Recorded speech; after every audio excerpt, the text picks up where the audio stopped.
It's good to see you again. You've been busy, haven't you? Oh, yes. You've been thither and yon, and the last time we spoke, you were talking about Africa, going back to Africa, and tracing the genesis of this transition from one side of the Atlantic to another. Where have you been most recently in Africa? Most recently I was in Ghana, and I was at Cape Coast Slave Castle and Elmina Slave Castle. So that's the most recent visit. All right, let's move back across the Atlantic. You have been to the Ellis Island. You've been through that, and you've seen the Statue of Liberty up close. Tell me about it. I see the catalogs here. Yeah, you know, this would be the first time a couple of weeks ago that I actually visited the Statue of Liberty in Ellis Island. I think there's a part of me, you know, that had a vague curiosity, but because of the information that I kind of already knew, I never felt really all that, you know, compelled to go. But I decided, and a really good friend of mine who now works and basically is looking at trying to improve a lot of things around, you know, these national parks. You know, he said, you should go, Joy. So I went. And because I had already seen renderings, I'd been to France and was aware that there were various models of what the ultimate Statue of Liberty was to be, replete with chains. So I was very curious about how that would be handled. I also knew that the architect, the artist, and the you know, basically the producers, if you will, of the Statue of Liberty decided upon this statue in 1865. So of course this coincides with the end of the Civil War and the consequently the end to slavery. The chains, which originally were in her left hand and at her feet, were struck from the statue, clearly. But I was waiting for an opportunity on my tour to ask the tour guide. So the tour guide, you know, very enthusiastic man, he said, you know, he's kind of explaining all these details. And so right off the bat, he says, are there any questions? I said, well, my question is, what happened to the chains that were originally on the Statue of Liberty? And he looks at me and he goes, thank you for asking that question. We will cover it a little later. So I kind of waited, and we went through, you know, showing the dimensions and all of that, and I just waited. And finally, we got to the point where they actually had the different statues of those who were responsible for building the superstructure that it sits on, which is on top of a fort, all of these different things. And he said there was a little argument that went on. The artist wanted to really fought for the chains. He says, I really want those chains there. They were a part of acknowledging as a gift from France this idea of liberty and freedom, specifically one of the issues being the end of slavery, which of course the chains represent. And there were those in America that opposed it, saying we don't want it to be specifically focused on slavery, we want a broader sense of liberty. And there were all these various beliefs about why they didn't want it. So what used to be a left hand holding the chain became her clutching what looks like tablets. I said, well, help me understand how we reconcile. Send us your tired, your poor, your huddled masses yearning to breathe free. Help me understand how you reconcile that with the absolute obliteration of anything that suggests that slavery had anything to do with it. How did they reconcile that hypocrisy? And his answer was, I don't know how they reconcile what was an obvious hypocrisy. However, the chains are still there. I said, really? Where? Exactly.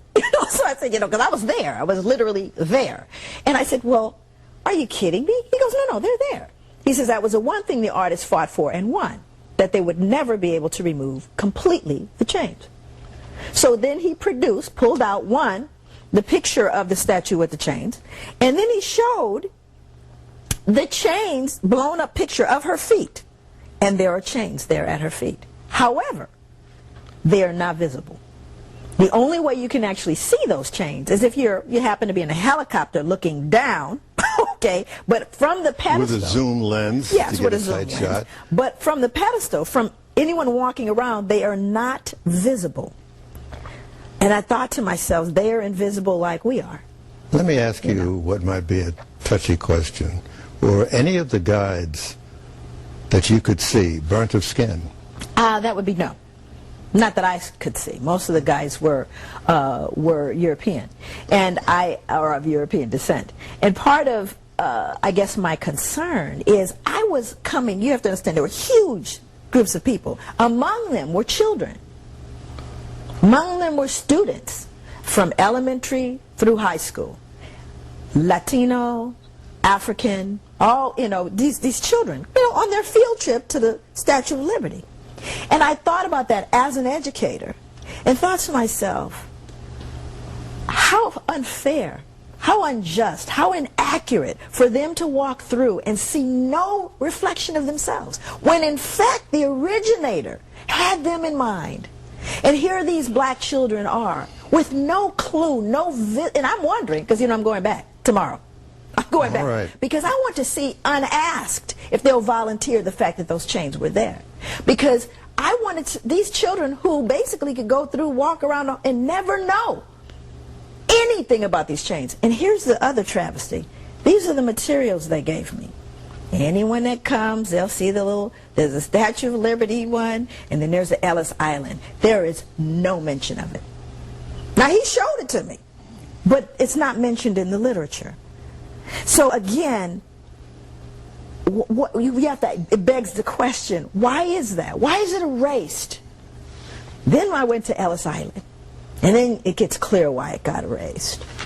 So I come to Ellis Island. Now, you gotta understand, I'm ambivalent, because I recognize there's two things that are going on inside of me. One is understanding the whole process of immigration and folks coming over, even though they were not sure what the life would be, it was going to be a better life. They were choosing something different. Many of them, not all of them, but most of them, were looking for a better life, despite the fact that they had no clue as to what that would mean. So you come in, you're issued into a huge hall, and there's a room that I now learned is called the peopling of America. Whatever. What does that mean? You'll see.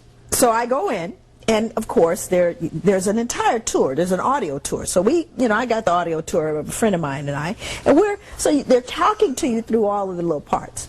But before you get to that, there's another room, which is the peopling room, peopled. So I'm over here and I'm looking around, and on one side, on my left, is a huge screen, and on my right is a chart. And on the chart are the little, figures of the number of immigrants coming in from particular countries, right? So you see a lot of them, a little bit, and you see years. And I'm looking at that, and then all of a sudden I notice that there's a little legend, and the legend says, now I want you to hear this, it says, non-voluntary immigrants. Non-voluntary.